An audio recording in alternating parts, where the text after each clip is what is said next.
आदरणीय धर्म प्रेमी सज्जनों, सादर नमस्ते। मैं जेठालाल विश्वकर्मा आप सभी का हार्दिक स्वागत करता हूँ।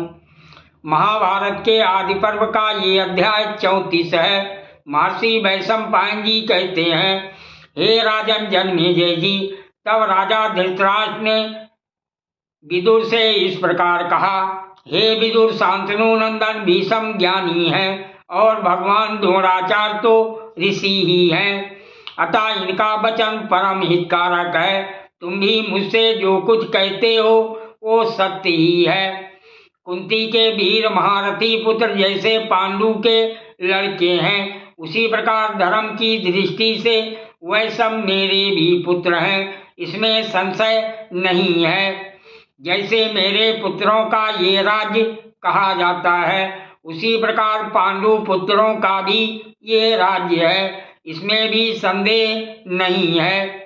हे भरत वंशी विदुर जी, अब तुम ही जाओ और उनकी माता कुंती एवं देवरूपणी वधू कृष्णा अर्थात द्रौपदी के साथ इन पांडवों को सत्कार पूर्वक ले आओ।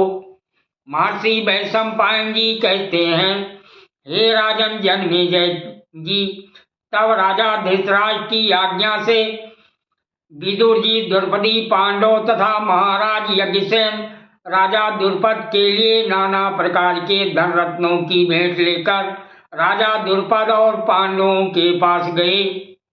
हे राजन, वहां पहुंचकर संपूर्ण शास्त्रों के विद्वान एवं धर्मज्ञ प्रधानमंत्री विदुर न्याय के अनुसार बड़े छोटे के कर्म से द्रुपद तथा अन्य लोगों के साथ हृदय से लगकर प्रेम पूर्वक मिले।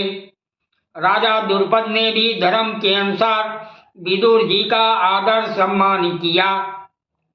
फिर वह दोनों यथाउचित रीति से एक दूसरे के कुशल समाचार पूछने और कहने लगे। हे भरत श्रेष्ठ, विदुर जी ने वहां पांडवों और वसुदेव पुत्र श्री कृष्ण जी को भी देखा। उन्होंने सबको स्नेह पूर्वक हृदय से लगाकर उनकी कुशल पूछी। हे राजन, विदुर जी ने पांडवों से कुशल मंगल पूछकर कौरवों की ओर से दिए गए रतन और धन उन्हें भेंट कर दिए। फिर उनसे बोले। प्रधानमंत्री विदुर जी बोले, हे राजन, आप अपने मंत्रियों तथा पुत्रों के साथ मेरी बात सुने। महाराज धृतराष्ट्र ने अपने पुत्र, मंत्री और बंधुओं के साथ अत्यंत प्रसन्न होकर बारंबार आपकी कुशल पूछी है। हे राजेंद्र, आपके साथ ये जो संबंध हुआ है, इससे उनकी महती प्रसन्नता हुई है।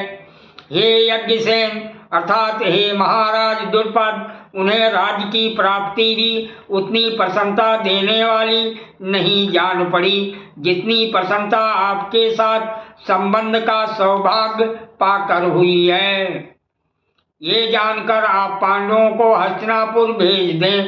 समस्त कुरुवंशी पांडवों को देखने और उनसे मिलने के लिए अत्यंत उतावले हो रहे हैं, अतः आप द्रौपदी सहित पांडवों को हस्तिनापुर चलने के लिए शीघ्र ही आज्ञा दीजिए। इस विषय में मेरी सम्मति यही है। महाराज द्रुपद ने कहा, हे महाप्राज्य विदुर जी, इस समय आपने जो कुछ मुझसे कहा है वो सब ठीक है। हे प्रभु, कौरवों के साथ ये संबंध हो जाने से मुझे भी अपार हर्ष हुआ है। महात्मा पांडवों का अपने नगर में जाना भी उचित ही है, तथापि मेरे लिए अपने मुख से उन्हें जाने के लिए कहना उचित नहीं है। यदि कुंती कुमार वीरवर युधिष्ठिर तथा धर्मज्ञ बलराम और वासुदेव श्री कृष्ण जी पांडवों को वहां जाना उचित समझते हो तो ये अवश्य वहां जाएं। युधिष्ठिर बोले, हे राजन, हम सब लोग अपने सेवकों सहित सदा आपके अधीन हैं। आप स्वयं प्रसन्नता पूर्वक हमसे जैसा कहेंगे वही हम करेंगे। महर्षि वैशंपायन जी कहते हैं, हे राजन जन्मेजय जी, तब देवकी नंदन श्री कृष्ण जी ने कहा, मुझे तो इनका जाना ही उचित जान पड़ता है, अथवा सब धर्मों के ज्ञाता महाराज द्रुपद जैसा उचित समझे वैसा किया जाए। महाराज द्रुपद बोले, दशाकुल के रतन वीरवर पुरुषोत्तम महाबाहु वासुदेव श्री कृष्ण जी इस समय जो कर्तव्य उचित समझते हो, निश्चय ही मेरी भी वही सम्मति है। महर्षि वैशंपायन जी कहते हैं, हे राजेंद्र, तब राजा द्रुपद की आज्ञा पाकर पांडव श्री कृष्ण और विदुर, द्रुपद कुमारी कृष्णा और यशस्विनी कुंती को साथ ले आमोद प्रमोद करते हुए हस्तिनापुर की ओर चले। राजा धृतराज ने पांडु वीरों का आगमन सुनकर उनके स्वागत के लिए कौरवों को भेजा। हे भारत, विकर्ण महान धनुर्धर चित्रसेन, विशाल धनुष वाले द्रोणाचार्य जी, गौतम वंशी कृपाचार्य जी आदि इन सभी से घिरे हुए शोभाशाली महाबली वीर पांडवों ने धीरे धीरे हस्तिनापुर नगर में प्रवेश किया। सादर प्रणाम। जय श्री कृष्ण।